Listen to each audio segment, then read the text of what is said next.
Waves Radio. I am your host, Agro, and I just started the recording. This is the Steem Witness panel. It is 11:05 on April the 28th. So far, we are joined by Anjarki from Steemit, Jerry Banfield, Luke Stokes. Our backup witness for today will be Neoxium. I got Fearsome here and Roland. It's great to have so many people. I'm going to go Globo if Roland does sound check, please move him in here. Witnesses, I'm going to unmute you. Please make sure that you're on push to talk.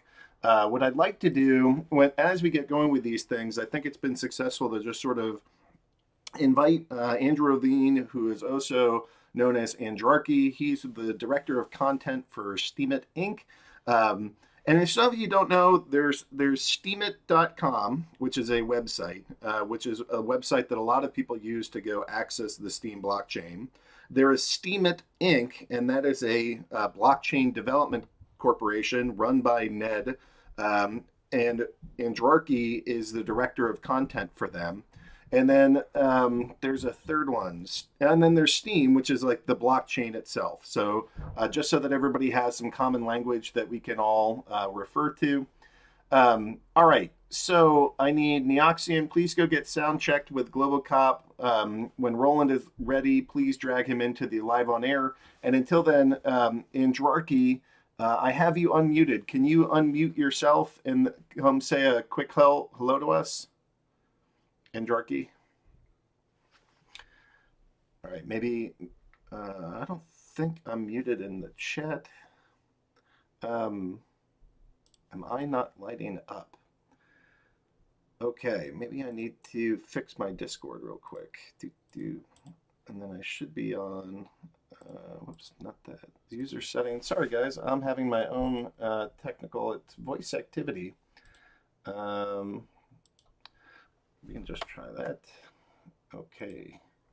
So maybe my mic's not working. Can you guys hear me? You're hearing me through the live stream. We can't hear from within Discord. Yeah, I'm having an issue in Discord right this second. That is hilarious. All right, maybe I just muted myself. All right, Anjarki, are you there? Can you hear me?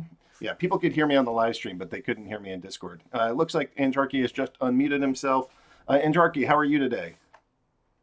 Good. How you doing? I'm doing great. Sorry, I did give you a quick introduction there, but people in Discord couldn't hear it because I accidentally left myself on server mute. Live air, that's what happens when you're doing live radio, people.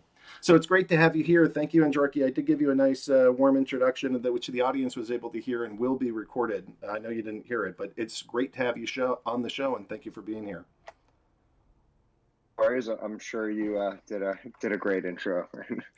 Well, look, you're the director of content, and I really appreciate having some voice from Steemit Inc. here to help guide us in terms of what you guys as a company are working on, sort of what is the office cooler talk, what are the priorities that are being set, and then just generally like how is the content team going? How is getting the word out going? What are some of the struggles that you're having? I feel like having these conversations on a monthly basis gives a lot of feedback to the witnesses that are here. So I'd like to take about 20 to 30 minutes to go talk with Anjarki, and then I'll open it up for all the witnesses. And you know, Steemit Inc., if you guys don't know this, they still own quite a bit of the Steem that's on the blockchain. I don't know an exact number, but it's something like 70 million Steem out of the roughly 250 to 260 million Steem are owned by Steemit Inc. And they play a major role, and they use that Steem to go add tools and add features to the blockchain and help develop this. So, Anjarki, can you? There's been a couple updates from the Steemit blog. I know that you're working on a couple things. Can you share some of what your personal priorities are and what's of high import to you these days? Absolutely. And just to that point of Steemit stake, so many poor name choices were made early on that make things difficult to say, you know, like sequentially. Steemit, Steem stake. You know, that I think the way I look at us in this space is that stake enables us to be the engine that drives the train. the Steem train, and it enables us to accelerate the progress of Steem blockchain development. And if you look at the space and you look at the progress that other projects are making in the space, as critical as people are of our pace, which we can talk about some interesting behind that. Look at all the other projects and look at how they handle hard forks, and look at the rate at which they're improving. And I think there's a really good argument to be had that that setting things up this way, by not having the stake fully distributed, so that there's no central stakeholders interested, who have a vested interest in spreading this decentralized protocol. Like, that's a very important distinction we have here, is that the protocol itself is not centralized. The protocol is still decentralized. There's just this other wing out here that can coordinate, that is that can hire people, that can organize, that has a relatively corporate structure, and so we kind of get the best of both worlds. So with that as far said, as what I'm working on right now, what my priorities are, well, the increased communication that you might have been seeing, that's one of my core responsibilities, but also ensuring that we can accelerate this rate at which you are seeing communications from us. So if there's anybody in here that is somehow not following Steemit blog, encourage you to check it out. So that's at Steemit blog, steemit.com/ at Steemit blog. We also have at Steemit dev.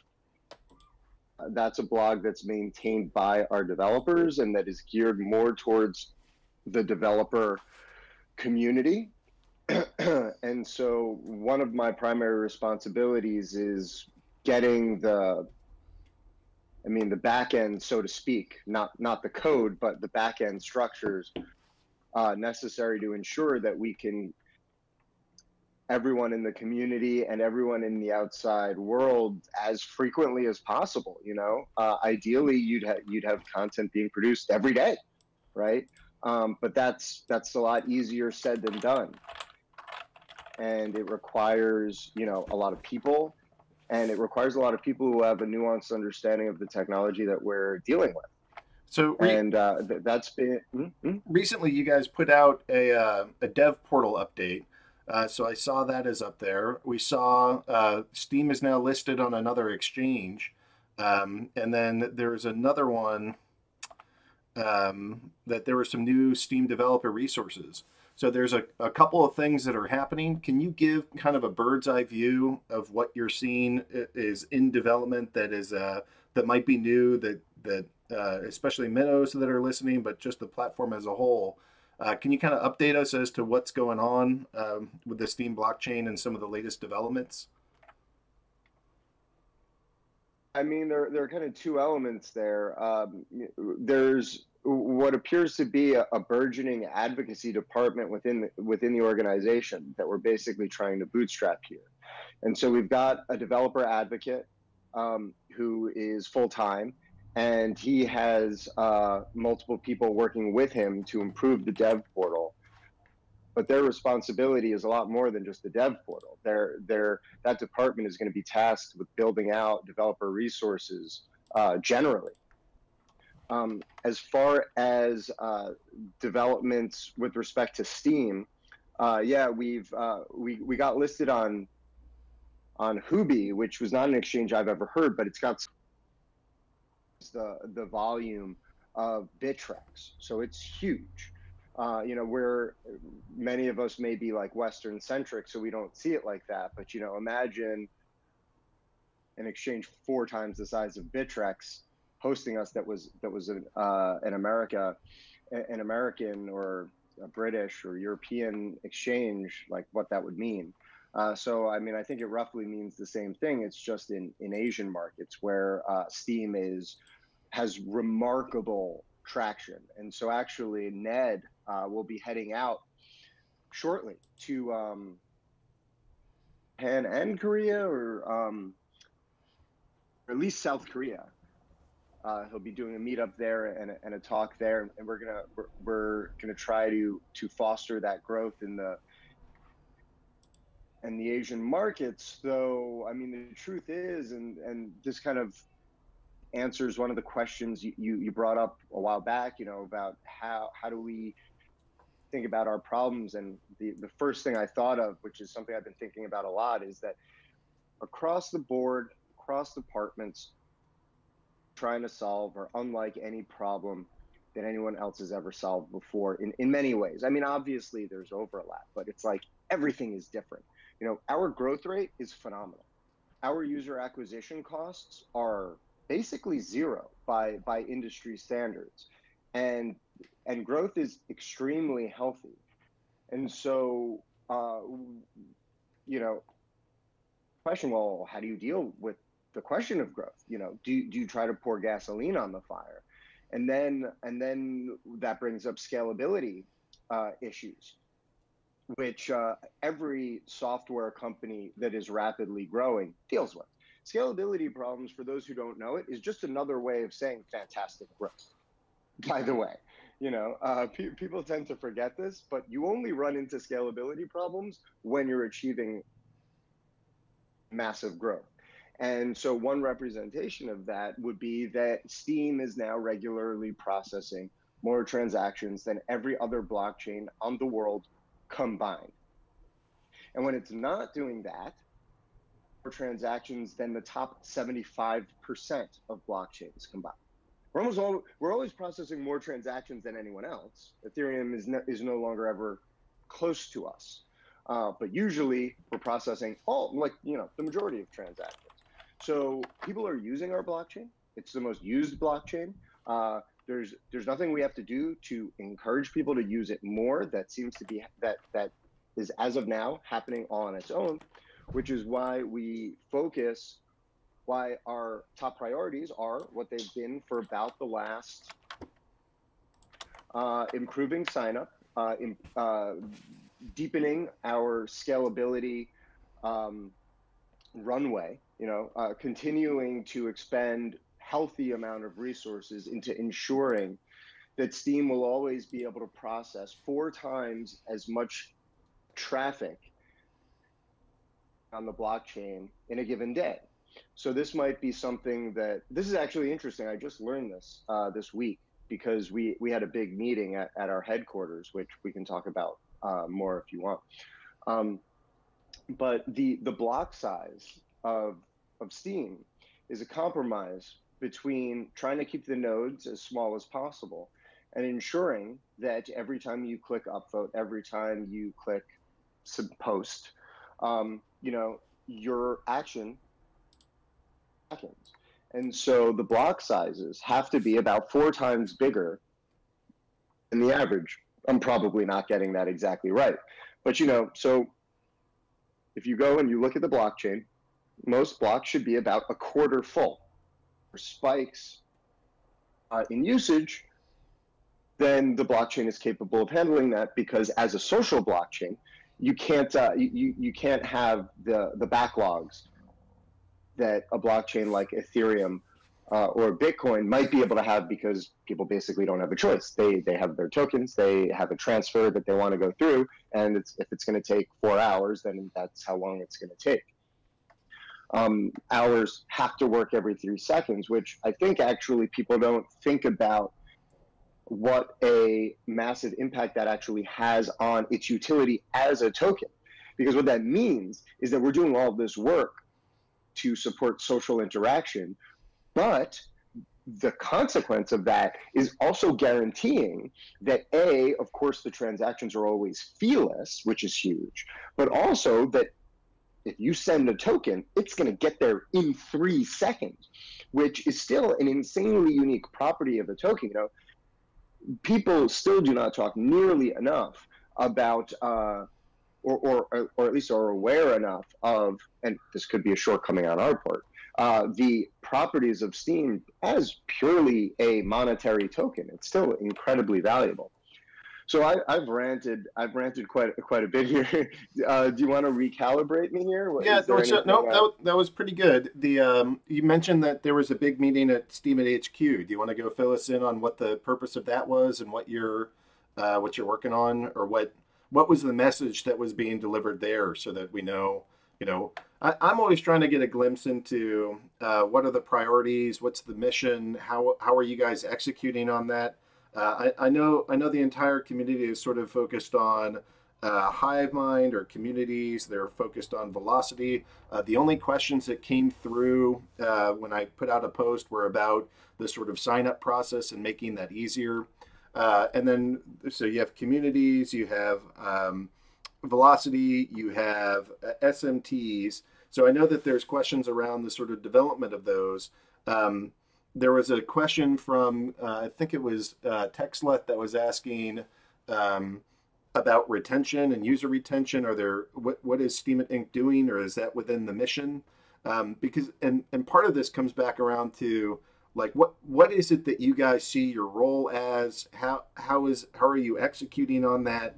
What are the priorities? Because I think that the more that we can understand how Steem views themselves and what that means you guys will be doing and what you won't be doing, and what the rest of the community has to sort of figure out as a team, and will it include Steem or won't it? I mean, I think that the more that we understand how you guys see your own mission, your own purpose, and your own priorities, that can help the witnesses, and that can help this community figure out, where do we have to pick up the slack, or what is it that we're going to carry, and what is it that the sort of central blockchain development company is going to carry.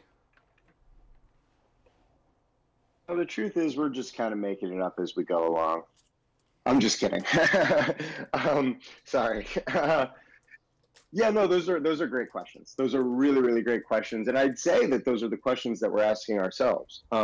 We do have answers to them, and that was really, I mean, honestly, that was a really insightful question, and I would say that this meeting was largely designed to convey the answers that every department head has to those questions to the rest of the organization, which is now growing significantly, and ensure that we're all on the same frequency. So, for example, with respect to how do we view ourselves, I think the answer to that is very clear, even though I wouldn't say that this is a conversation we've really had explicitly, but it's that we see ourselves as Steem advocates. It's a word we continue to use regularly. We're creating several efforts that I can't entirely talk about right now, but that speak directly to this idea. The objective is to improve Steem and to advocate for the adoption of Steem as an open source protocol that can add value to entrepreneurs and to developers. That really is expressed in Ned's articulation statement, which is to empower entrepreneurs to tokenize the content web. And so that is our mission. That is explicitly our mission. It's to empower entrepreneurs to tokenize the content web. And we do that by advocating for the adoption of Steem as a protocol. And you can always go back to that. So, like, for example, if you want to know, well, what do you guys think about Steemit.com? You never talk about Steemit.com. Do you not care about Steemit.com? Of course we care about Steemit.com. Is the ultimate proof of concept and the ultimate representation of protocol. That's what it's designed to be. It's this portal into the Steem blockchain, and it should express how properties of the Steem blockchain can be leveraged, and to show developers what they can use. And so, like, one of the things that got brought up at the meeting was how many primitives there are on the Steem blockchain that are still underutilized. And the reason for that appears to be that it's because we don't utilize them on Steemit.com. So something like escrow, for example, I think it was Vandenberg expressed his opinion that escrow can be incredibly powerful.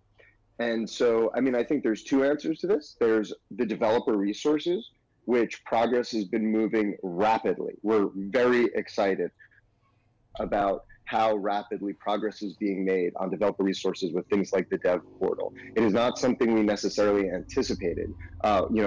We got the people together, we organized them, and they're all people who have actually been with the organization for a decent amount of time working on different projects. And God only knows what happens when you create a team and assign them a task. Like, this is one of the things we've learned over the last year. It's not enough to say, we want to create communities, and these are the people who are going to do communities. Now, the same people who are working on communities are still working on communities, but by adding things like agile methodology, by hiring a great CTO in Harry Schmidt, and then Harry has since brought on a PMO, and Harry and him both worked at Google. They worked at a company that was acquired by Google and then worked at Google for a number of years.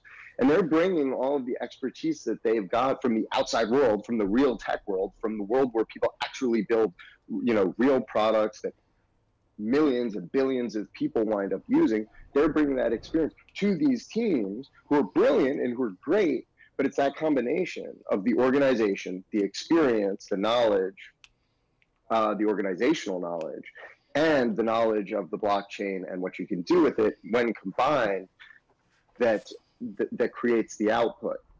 And so, and you really never know how this alchemy is going to work in the long run. You do your best, you pick the best people. We only hire A+ people, which I think is an interesting conversation to have too. But, you still don't know how people are going to work together in the long run. So that being said, we're very happy with how the developer resources are going. And so, so one of the pieces, so we have about maybe 5 more minutes, and then I want to switch over to the witnesses, and we can kind of incorporate some of this discussion into that. The again, one of the questions that was posed in the audience was about retention.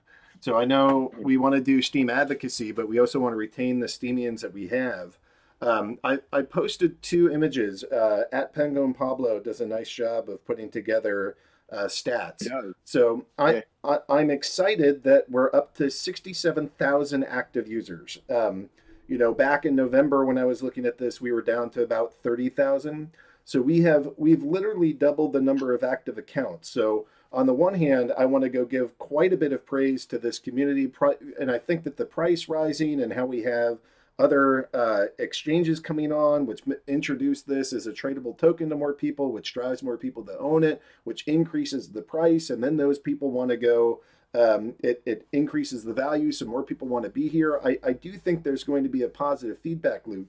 So 67,000 is excellent, although I do have the concern that out of the total number of accounts, we're approaching nearly 1 million, so there's a disconnect between the number of accounts and the number of active accounts. And I think that gets to the question of retention that TechSlut was bringing up, that there's a delta between how many people are creating an account and then how many people are willing to stick here. So I'm wondering, as part of your message about sort of advocating for the blockchain, how do you think that works with retention and keeping people here? Because in sales, that's the difference between new business and renewal business. How do you guys work through? How do you visit that? How do you see that to sort of like, on the one hand, make sure that you're doing the advocacy and reaching out to new people, and then what is there a division? Do you have plans on how to retain members that are part of the community already and make sure that once we've got them that they stick with us? And this will be the last question, and then we'll switch over to I guess if the witnesses would like to ask a question to Anjarki, I would certainly open it up to them. And otherwise, I'll move into the witness portion of this discussion. First of all, appreciate the shout out to Penguin Pablo. That guy does do great work, or girl does great work. And I've been so distracted, I wasn't aware of that increase in daily actives. Though I do have faith in the fundamental drivers within Steem that I believe guarantee constant growth. So I'm not surprised that it increased. But to that point, what can we do to make it a more pleasant experience and user retention and stuff?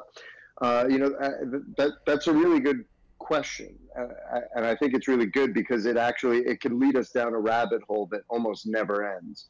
And reminds me that one of the things that I'm excited about and that I think you all can be excited about is that one of the things we did on this, we recorded all the video and audio, and it is my hope that the audio and video is of sufficiently high quality that we can cut it together. I mean, it's many hours and multiple camera angles. So as content director, it is my hope that we can cut this all together and put it out to you all so that you can get that direct insight into what our plans are. That's the really important message. Only one of the things that was discussed and was this issue of how can we make Steemit.com and Steem a more user-friendly experience. We may not always be the platform that rewards. So specifically, I'm thinking of our head of design, Pan Katera. He's our head of design, and he's also our interim product officer. And he's doing an amazing job of doing both roles. I mean, something people should be aware of is that a large amount of our resources are going into hiring right now. And so that'll pay dividends in the long run. But, of course, that's where a lot of attention is going. So, for example, he's brought on 2 new designers, both of whom are awesome, by the way. I think people are going to be super excited to see their output. One of whom is going to be dedicated to Condenser or Steemit.com. And the other is going to be dedicated, and I hope I'm not giving away too many details here, but I believe the other is going to be tasked with more Steam-related stuff Pon made, and I hope I'm not butchering it or speaking out of turn, was that because we may not always be the social network that is giving out the highest rewards, just come in who's not trying to create a sustainable business. They might just be trying to attack us, and they might have a huge treasure chest that they're just going to throw at users in the hopes that they can, hurt us that way.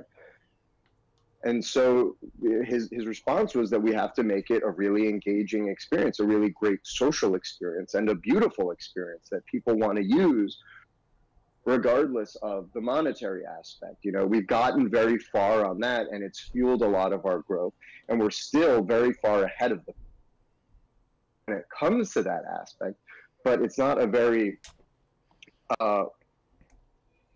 model given the potential competitive landscape to bet entirely on that. And I think, this has been an important discussion that's been going on in the community for a while, that, Steem and Steemit.com can't be solely about the money.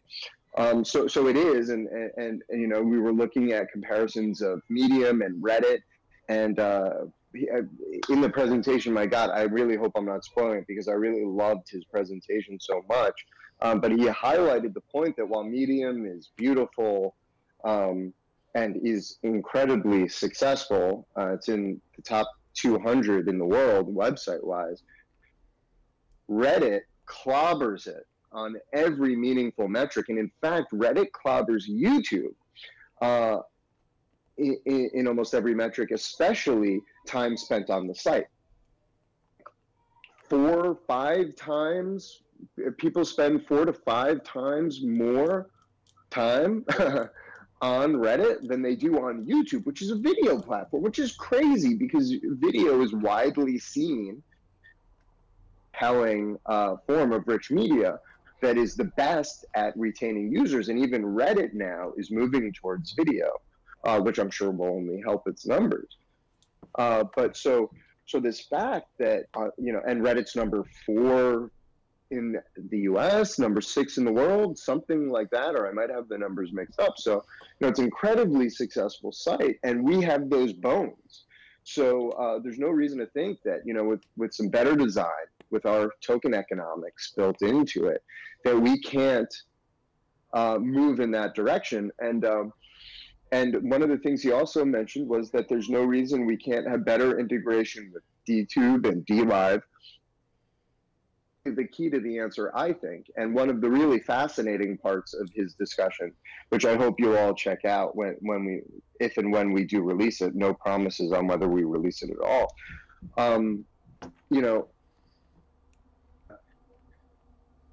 The key is not going to be Steemit.com. It's going to be the robust ecosystem of applications that cater to people's wants and needs on a niche level.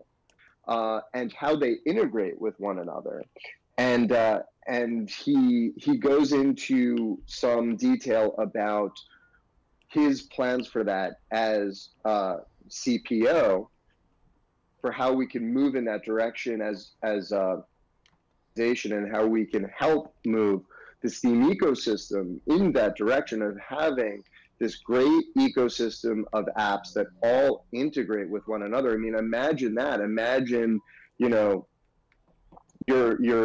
and communities obviously play a role here too. Like, imagine you're on Steemit.com and you're in a community and you're watching a video and you jump over to DTube and you're watching the video, and then you stay within your community, and then you link over to a live stream in DLive, or and then, hey, you're a developer and you want to contribute to the code, and boom, you jump over to Utopian, and you're still within the same community, you're still united by the same account, right?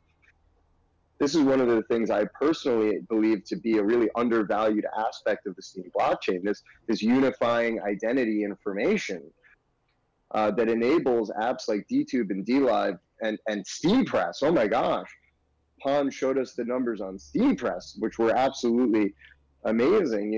These apps can fire up and boom, they tap into this unifying identity layer, and they immediately achieve exponential growth. So all of these things, I think, are the key to solving user retention. I mean, we do absolutely have plans for making Steemit.com a more user-friendly experience with an eye towards ensuring that people stay on the site longer. But we are in a beautiful position of not needing to make users addicted to our platforms in order to keep them using it. And hey, if it's we have no reason to make it an unhealthy experience, because we're about creating value. We're about creating a valuable experience and a valuable blockchain. We're not about addicting people to the platform to sell eyeballs to advertisers. It's a fundamentally different model, and it forces us to answer all these questions and all these problems in totally new ways. Of course, learning from the past, but innovating on top of it, because if we solve the same problems the same ways, we're not going to solve the problems at all. Well, I think that's a good place to end and move to the witnesses. Fantastic. No, that's a wonderful introduction. I guess I didn't see many questions posed by the witnesses to you. Do you have any questions that you would pose to the witnesses? Nothing comes to mind, but I'm happy to stay on for a bit longer and engage in the conversation or not engage in the conversation. These are all incredibly great people who add tremendous value to the ecosystem, and I'm just happy to be here and participate with them or not. All right. Well, you're certainly welcome. I'm going to go unmute. Actually, I think I went through and I unmuted everybody already. So everybody should be on push to talk. What I'd like for folks to do, I guess I'll start by just saying thank you, Androrky. Thank you for sharing that perspective. I think it's quite helpful for the witnesses and for the whole community to hear what you guys are thinking about, where you're headed, what you think the priorities are, just some of the news around the office. It helps give us an insight into what's going on with one of the central pillars that make up the Steem community. And now what I'd like to do, I want to do this... Man, I don't have the thing open, but I guess we'll just do this in alphabetical order for right now, starting with Jerry, then Luke, then Fairzim, then Roland, and then Yaba. Can you guys share a little bit, just introduce yourself, You got to unmute yourselves too, because you're not muted on my end. But just kind of come through and introduce yourself, say who you are, say what you're working on, and just any part of an introduction. But it's very important that people learn how to figure out which voice is whose. So Jerry, you're up. If you can unmute yourself, or Luke, if you can. Yeah, Jerry's here. So go for it, Jerry. Thank you for having us today and the updates from Steem and Inc. I really appreciate those. I'm Jerry Banfield. My primary thing I contribute to Steem is promotion. We're doing amazing things here.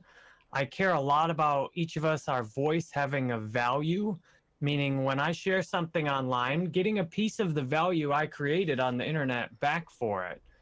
And that's what I do. I try and promote that idea, and I try and help educate people about what is Steem, what do we do here that's amazing, and why is our community worth joining and going all in on, posting on other platforms to take Steem it seriously. I share that primarily in videos and in posts every day.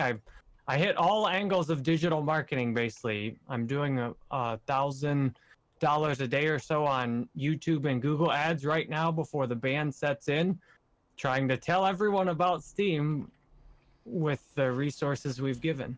Rock on. Thank you, Jerry. Luke, can you share a little bit about what you're working on and just introduce yourself a bit?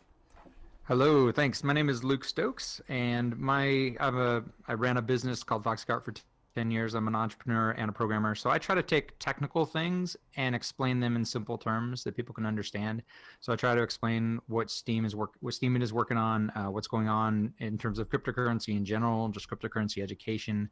I have a group of videos I put together called Understanding Blockchain Freedom to try to help people get onboarded to the new tokenomics and the new economy that we're all participating in as part of Steem It.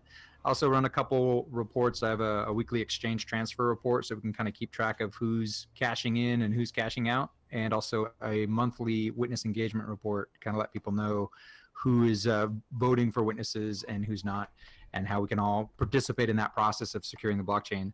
But really, I try to be a very engaged witness that understands the technical, but really cares about the social aspect of this blockchain. This is a social blockchain, and I really think that there's tremendous value having the people that are supporting it engage on a social level. Thanks, Luke. Fearsome, hopefully you can unmute yourself and give us a quick rundown of what you're working on, and go for it. Yeah, hi. My name's Michael. I'm a crypto developer since, I don't know, 6 years or something. For Steem It, I'm running a public RPC node, a very busy one, and main project right now, or the most used project, is Steem Invite. Also run several bots and help other developers with getting started developing on the Steem blockchain, helping out projects, stuff like that. Sure. Awesome. Thank you, Fearsome. Roland, are you there? Hopefully you can unmute yourself and give us a quick introduction to who you are and what you're working on. Roland might have stepped away. Yaba, are you there? Yeah, go. You guys hear me? Yep, go for it. Yaba, come tell us what you're working on. Actually, I just want to say really quickly, sort of like the Steem blockchain does, the top 20 witnesses will go witness a block, and then out of every 21 blocks, 20 of them are from the top 20 witnesses, and then there's one backup witness that's included in that. So in a bit of a cheeky way, I have decided that this broadcast, the monthly top 20 witness forum, should go have a backup witness. And so this week, the backup witness is Yaba Pimat, and Yaba can just share what they're working on and who they are, because this might be the first time that many people have heard of you or heard from you. Yeah, sure. Thanks. I appreciate it. I take the job of backup very seriously. If anything happens to any of you guys, I'm ready to step in. But most people know me from the Steem Bot Tracker website and the Post Promoter Voting Bot. And I know a lot of people have varying opinions on bots on the platform. And, I do understand the downsides that they have. But a lot of my work is focused on, making here to stay, for better or for worse. So my focus has been to make them work as best as possible. So both from a user experience perspective and just for an overall Steam perspective. So I know people complain about posts being upvoted. So I've done a lot of work to, prevent that from happening as much as possible, and to give other bot owners and myself like different options to prevent spam and to help curate posts and just, try to work with them instead of fight against them.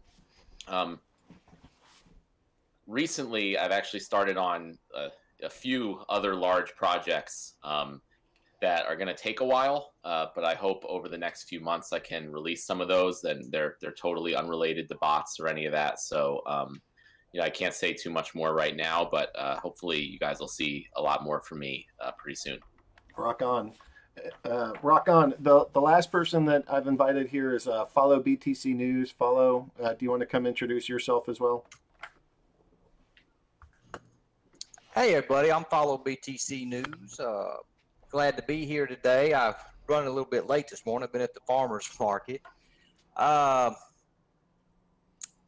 Crimson Clad is my witness partner, and together we work on we try to work on a lot of projects. Also, we were happy to not take over, but handed down Steam.chat from the creator Riverhead, who did just a wonderful job building Steam.chat. And it was time for him to step into some other things, and he was gracious enough to hand it over to me and Crimson.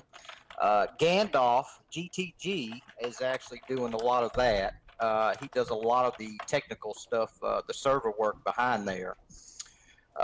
We run RPC node with mental support. We try to do some support here in the mental support project. You might have recently noticed we launched a new project the other day called Steam Tipper, which allows users to go to Twitter and tip Steam to other Twitter users. They don't even need a Steam wallet. So the idea here is to bring, obviously you can tip whoever you want. My and Crimson Clad's idea was to bring new people to the Steam blockchain. I don't care if it's Steam It, Busy, Utopian, Steam Press. There's so many platforms. We just want to bring them to the Steam blockchain. So we want to use other social media outlets to bring Steam to their attention. So right now we launched the Twitter Tipper, and for our buddy Asidio, we're going to try to get Reddit launched next week to where you'll be able to start doing that. But we try to listen to people's concerns about the blockchain and stuff that we can do. And that's all I got for now. It's nice to see everybody. And then Roland, can you come say hello to us? Hey, definitely, I can come say hello. Hello, my name is Roland. I've been a witness for 1.5 years now. I'm working on new edition of Steamfest. Will be announced, I hope, within a month. On that later, maybe the next up. I'm sorry, I'm getting a call. And other than that, I want to do a little bit of self-promotion. I've been working on and released it about 2 weeks. What I saw a lot, including myself, I was delegating some Steam power to such as Minnow Support Project, obviously, but also Minnow Booster. And only later I actually found out that Minnow Booster, although it is great in its sense, is quite commercial, and it's one of the bots Jabba just told us about. Anyhow, let's make up a nice project about delegating Steam, showcasing as many great projects run by all the Steam blockchain, and see how we can help them, or at least have another option where to delegate your Steam power to if you are not using it yourself. So you can't hear me? You're coming through. You're just breaking up a little bit. So I invite you all to visit solicitingpower.com, which is a project about delegating your Steem power to projects worth delegating to.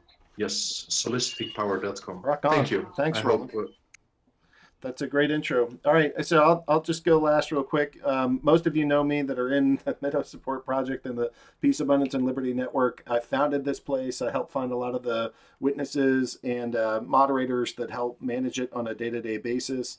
We're up over 17,000 people in this Discord channel right now. I host weekly meetings with that, help pay for the RPC node that the Meadow Support Project uses.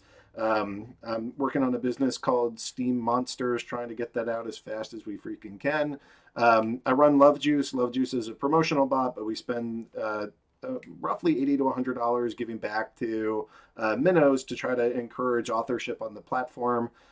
There's other things that I work on as well, but those are the big ones. The main one is that I founded the Meadow Support Project and have been leading this place since its creation, which is still under a year, believe it or not.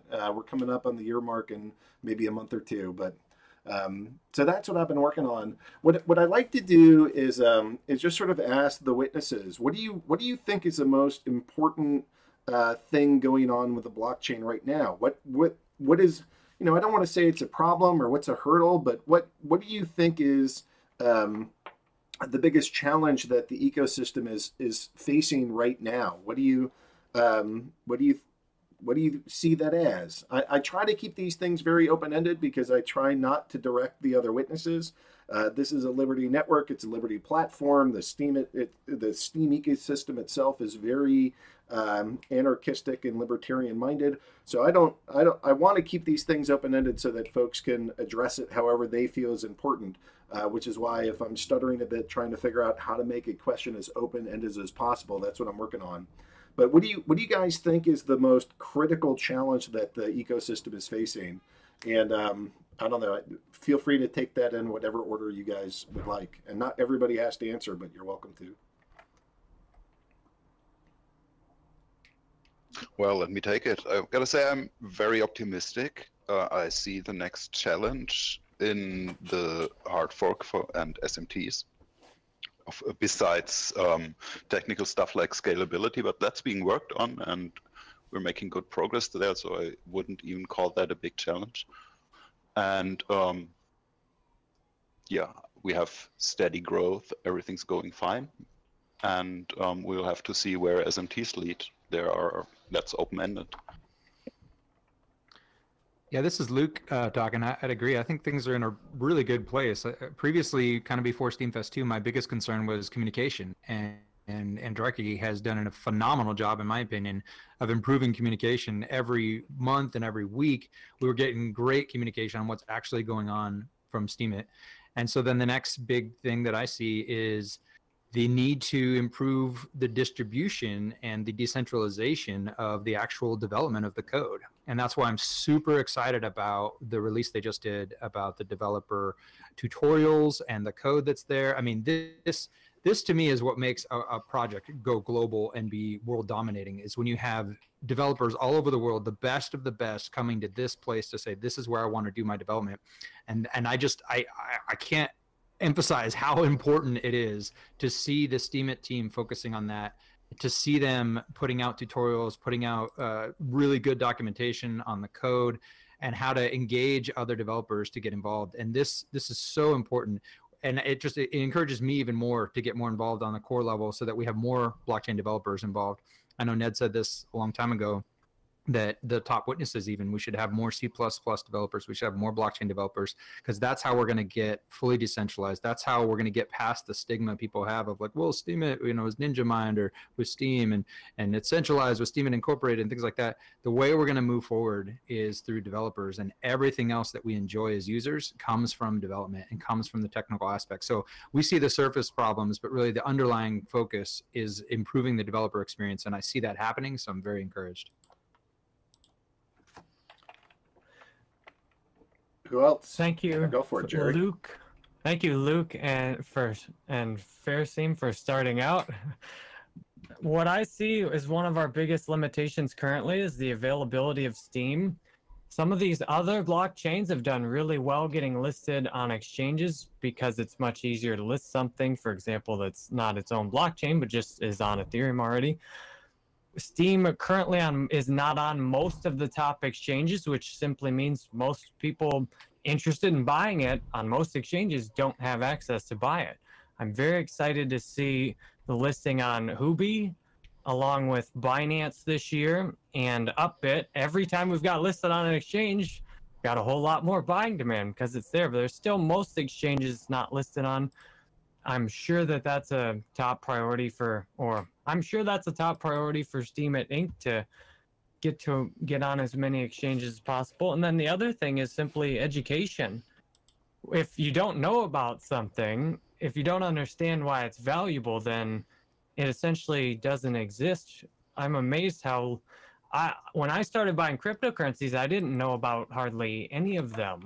And it's hard often, even when you want to find out about something, to Google it and learn about it and say, well, what is this blockchain? Why is it valuable? Why are so many people buying it? How do I sign up and get an account? The more we show people what we are doing here, the more we can expect to attract more developers, more users, more investors. I try and say, look, this is why I think Steem's amazing. This is why we have the chance to be the #1 blockchain. And I'm grateful to have a chance to contribute in these regards today. Go for it, Yaba. Actually, Roland, are you trying to go too? Are you trying to speak there? I will go and. Yeah, I would want to say mostly that managing expectations of entering and joining Steemit is also a challenge still. You see, you talked about earlier about active user retention, and what you still hear often is people saying, "Yeah, well, I don't earn anything. What's happening?" And yeah, so I think managing expectation, what Steem and the Steem blockchain really is, it's not just about making money, but also about the freedom of speech, about having connected towards some content platform worldwide, nowhere be able to block. This is really important, I think, to emphasize. Yaba, you were looking to answer? Yeah, sure. I'll jump in real quick. So I also want to echo that I think scalability is the number one challenge, and I think it's great that the focusing on that. So that's awesome, and I can't wait to see that, because right now there's no way we could handle 10x or 100x the users, and that's what I'd love to see happen. And then one interesting thing. So one of the I'm stages on a project that I think could bring literally hundreds of thousands of people, new people, into the Steem platform. And one of the biggest challenges we have is, how do you create accounts for those people? Oh, you need about 15 Steem power worth of delegation to have them be able to use the platform,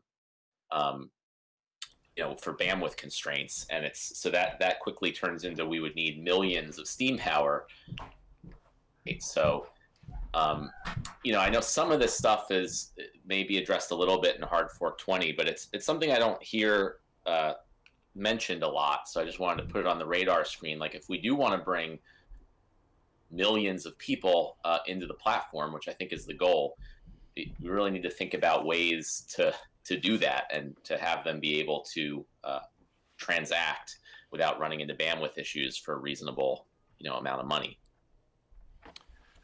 All right. So this is the voice of Agrode. I've always been concerned about the new users. For my journey personally, it took me 8 months to get anywhere on this platform, and I looked around and I said, look, this platform's amazing in the ability of it to go be censorship resistant, like Roland was saying, and I think that's an incredibly important feature. As people are getting demonetized on YouTube, they're getting I got banned on Facebook 5 or 6 times. Reddit was tearing down full threads. Having the ability to go be censorship resistant is absolutely amazing. And as we keep building all these other tools, like Anjarki was discussing, of making this a great place for development, the complexity of this entire ecosystem keeps going up. So not only do you have to go learn things like Steem power, SBDs, voting power, your actual percent on an individual vote, where does that voting power come from? What is a Steem? Why does it get value? What is a blockchain? What's in a block? now you also have to go explain, how does that interrelate to something like DLive, DTube, DSound, DMania, any one of the other kind of like app creation or the various projects that are a part of this ecosystem, and trying to figure out how all of that works, I think is extraordinarily difficult. And so that's part of why a lot of what we've done is make a communal space where people can share ideas, share time, share thought, make friends, and hopefully in that process you're learning about how these things go. And that's also why a lot of the content that is put out on msp-waves, so you're listening to msp-waves right now, this is a streaming broadcast station. A lot of the emphasis that we put on this is also trying to go figure out, how do we teach people what's going on? How do we tell them the development? What, like the show itself is just featuring what's going on. It's a lot of that content is meant to be educational. That's not an accident. I'm a professor, taught for almost a decade. So that portion of the education is quite important to me. So, and as we get more and more complicated, as we get more and more users, I feel like that issue around training everybody and keeping people engaged and retention, there's a combination of learning and retention that I think kind of come together. So what do you, I guess I want to ask a hopeful question, because Fearsom's report and actually some of Anjarki's report, I think was actually really promising of just, I'd like to hear from you guys. What are you most excited about on the Steem blockchain? Like what's going on here that makes you think we have a really great future?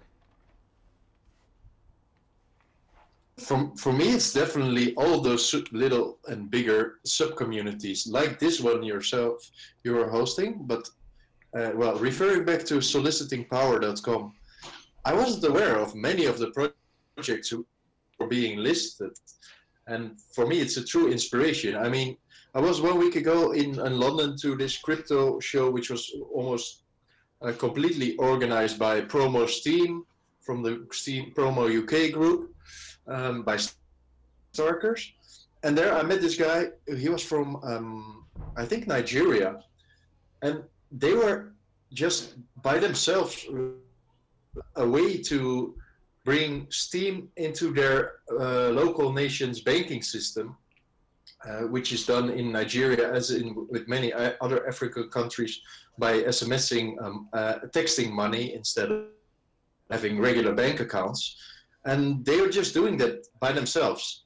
And yeah, to me, one example of a small sub-community with one project dedicated to that project. And yeah, to me, it's really inspiring to see it empowers so many groups of people with their own agenda, but they all use the same blockchain. And for me, that's really inspiring to see. Yeah, that project, the last time I checked, they had 20,000 active users throughout Africa, and they haven't even gotten it into all the different countries that are in there. That's just with a couple countries. So yeah, I've been watching that development too. I had them on my own talk show on Sunday nights, and it was really exciting to hear that. So yeah, thank you for sharing that development. All right, what else are you guys excited about? I just have to hang on to Roland here. For me, I've joined crypto in the beginning this was the dream, basically, what Steem is doing, empowerment of communities, of doing their thing and helping out each other. And it's Nigeria, Venezuela, all these struggling people teaming up and working, using Steem as a tool to create something in their real lives. It's amazing. I totally agree. This is Luke talking. I get people from Nigeria contacting me all the time because I've been helping out different projects there, delegate some Steem from my Witness account. And it's just the same thing with Venezuela and a lot of places where this is life or death for them. This is a very, very serious situation when their own governments have destroyed their currency. Steem and Steem blockchain dollars are very, really important. And one thing that excites me the most is that when I'm going to conferences or I'm going to meetups, I was just at a meetup yesterday, Ethereum developers meetup here in Nashville, and everybody knows about Steem.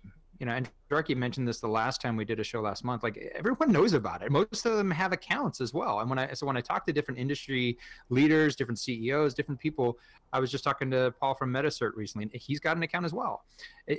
Everyone has an account. They're just now coming back to actually using it and thinking about it and going, oh yeah, that Steem It thing. I created an account for that.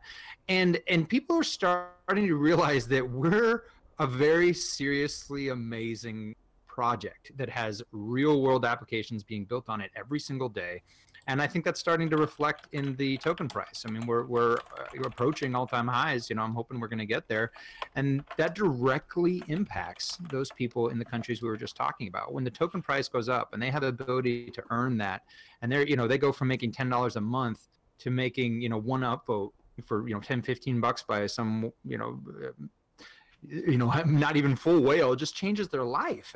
I just get encouraged by that. Every time I'm doing anything that I'm doing, I get wrapped up in all my other stuff. If I just pause for a second, go find a post to upvote and see somebody get so excited about that, that is what's amazing. That's why I got into crypto as well, you know, more 5 years ago. Just the idea that we can have our own money, we can have competing currencies, we can have freedom and autonomy, and to see the rest of the crypto world recognize the value that we have here just further encourages me that we need to continue explaining that value to people, continue telling people what Steem is, and also all the different cool things like Steem It and DTube and Utopian and all that on top of Steem.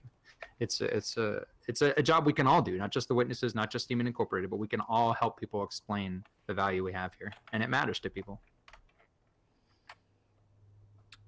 Anyone else want to take what they're excited about?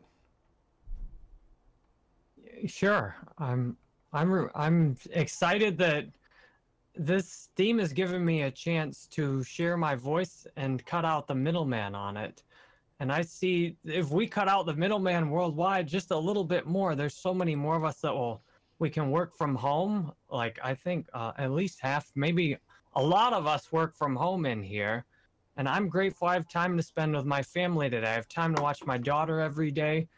That to me is where Steem's making a big difference. Is most of us are just giving away our most value, our voice, for free, and then we're going to jobs we don't like or hustling, doing things that cause us to miss time with our families, to miss out on the most important things in life, doing things we don't care about. And we can see, especially in countries like Nigeria, Venezuela, I love it. Nowhere else does it make it this easy for me to help. If I wanted to send money to someone in Nigeria, I have no idea to do that except on Steem. I did like a $100 giveaway on Steem, which it doesn't really cost me anything. That's just my upvoting power. And, you know, I could have that in a bank account, but I feel great giving that to like 30 or 40 people. That makes a big difference. To, like Luke said, to get $5 or $10 in Nigeria is like, I feel good about doing that, and then that's why I love Steem. I feel like we're here for the right reasons. We're trying to help each other, and that's what's amazing about this. Go for it, Yaba. Thanks, Jerry. I also agree with that, and I myself am hoping to be working full-time on Steem from home in the near future.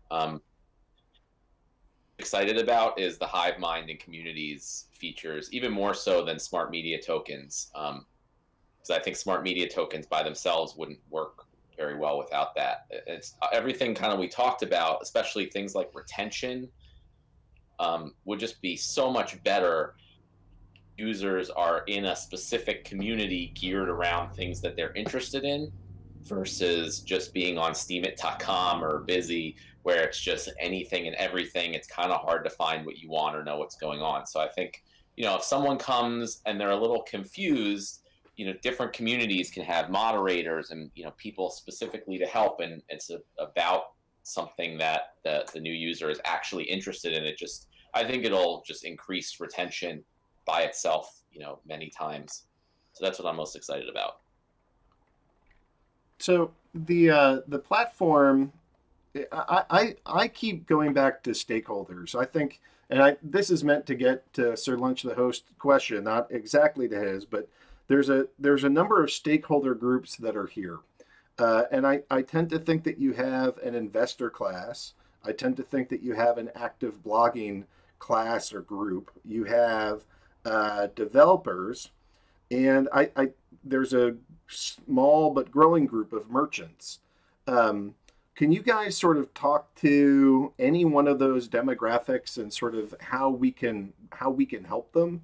Either your investor class, what do you think that they need to see, or what's important to them, and what should we be working on? What about a merchant class? What do you think the merchant class might need? And I don't mean class, I just mean like profession or the goal or their primary purpose on here. You have your blogging group, the people that are creating content and sort of reviewing that content.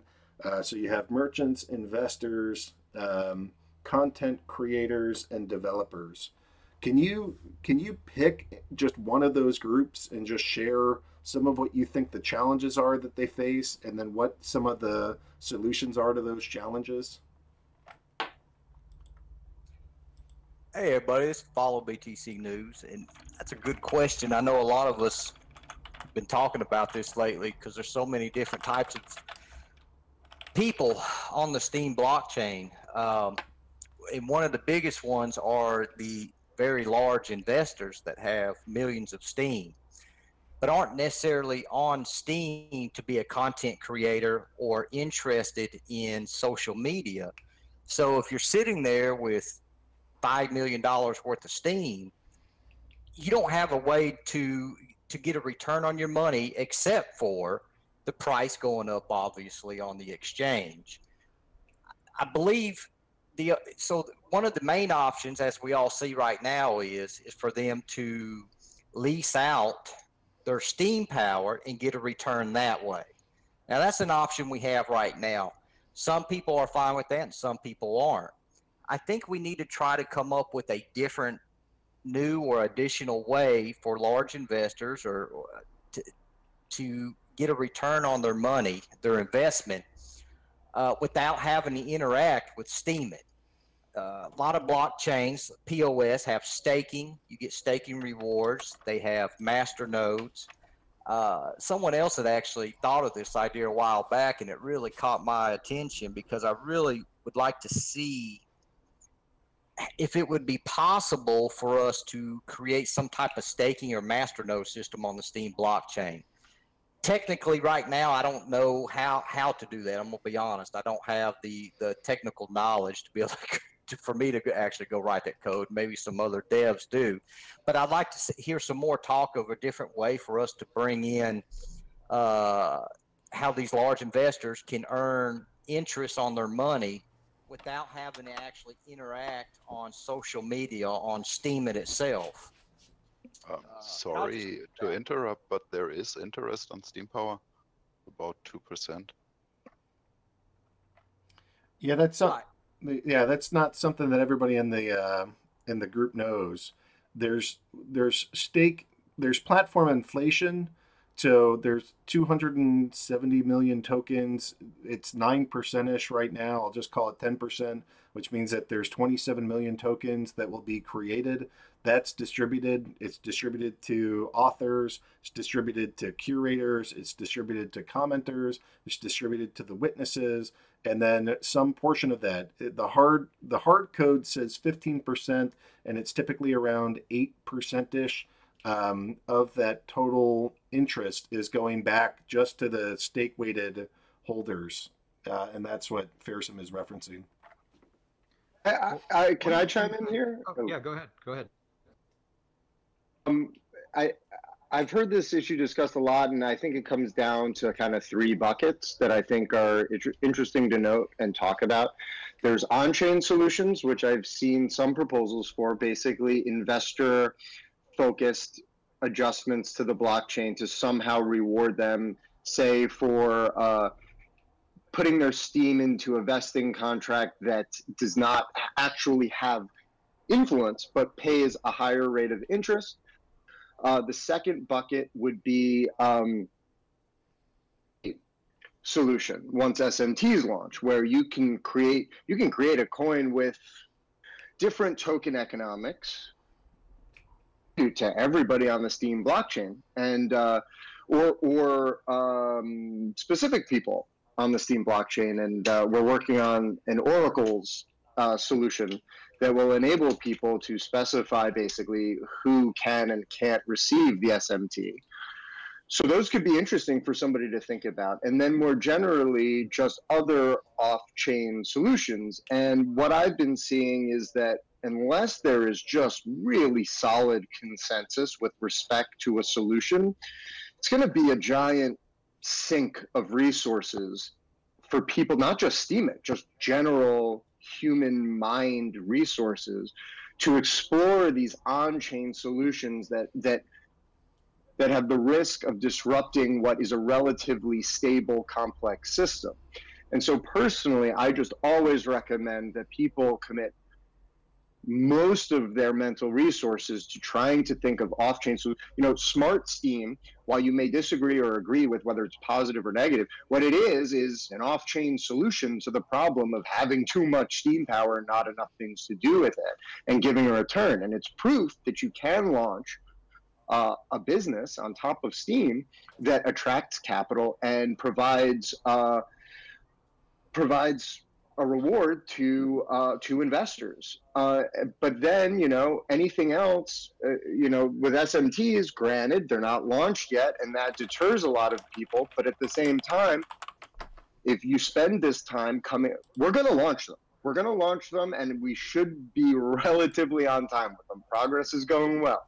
So those people who put a lot of thought into really great SMT-based businesses that deliver a ton of value to any person, whether they're an investor or not, is going to be right there, ready to go. Just like Utopian and DTube and DLive, when they launch their SMT, they're going to be ready to go. And so anybody who comes in and goes, oh, I'm going to build a YouTube competitor now because SMTs are live, well, they're probably going to lose to DTube or DLive. So that's where I come out on this. I hope it's useful. And now I will shut up. I hate to do this. We're going to take a 1 minute break here. I'm getting told that we need to go turn off and turn back on the feed so that the audience can hear it a little bit better. Please bear with us for a 1 minute technical difficulty. I'm going to stop the stream. I will restart the stream, and we're going to start recording again. This should be literally like 60 seconds or so. So I'm going to stop, and then we'll be back. Just hang on for 60 seconds, please.